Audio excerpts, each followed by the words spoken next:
এটা এমন একটা হাতুড়ি যা দিয়ে চেয়ার টেবিলে আঘাত করলে মুহূর্তের মধ্যে তা শূন্য বিশূন্য হয়ে যেতে পারে। ঘটনাটা শুরু হয় কিছুদিন আগে। ছেলেটি খুব ইচ্ছা করে যে আখরোট খাবে, কিন্তু সমস্যা হলো যে আখরোট ভাঙার মতো কোনো ভালো যন্ত্রই সে খুঁজে পাচ্ছিল না।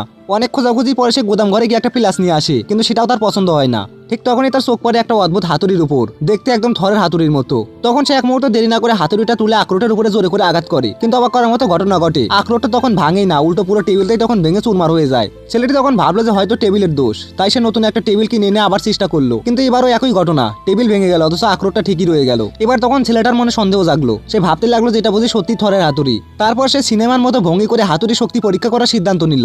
একটা বড় স্টেক বের করতে হাতুড়ি থেকে বের হওয়া প্রচন্ড তাপে মুহূর্তের মধ্যেই মাংস রান্না হয়ে গেল। সে তখন ভীষণই খুশি হলো, সে ভাবলো যে এবার থেকে রান্না করাটা সহজ হবে। এরপর সে হাতুড়িটাকে কাপড় ইস্ত্রি করার কাজও ব্যবহার করতে লাগলো। কিন্তু বিপদ তখনই হলো, হাতুড়ির তাপের এতটাই বেশি ছিল যে মুহূর্তের মধ্যে জামায় আগুন ধরে গেল। অনেক কষ্টে আগুন নিভানোর পরে সে তখন একটু গোসল করতে গেল, কিন্তু তখন বাসায় পানি নেই, তাই সে আবার হাতুড়ির শক্তি ব্যবহার করলো। মুহূর্তের মধ্যে আকাশে কালো মেঘ জমে বৃষ্টি শুরু হলো। ছেলেটা তখন বাইরে দাঁড়িয়ে মজার সঙ্গে গোসলও করে ফেললো।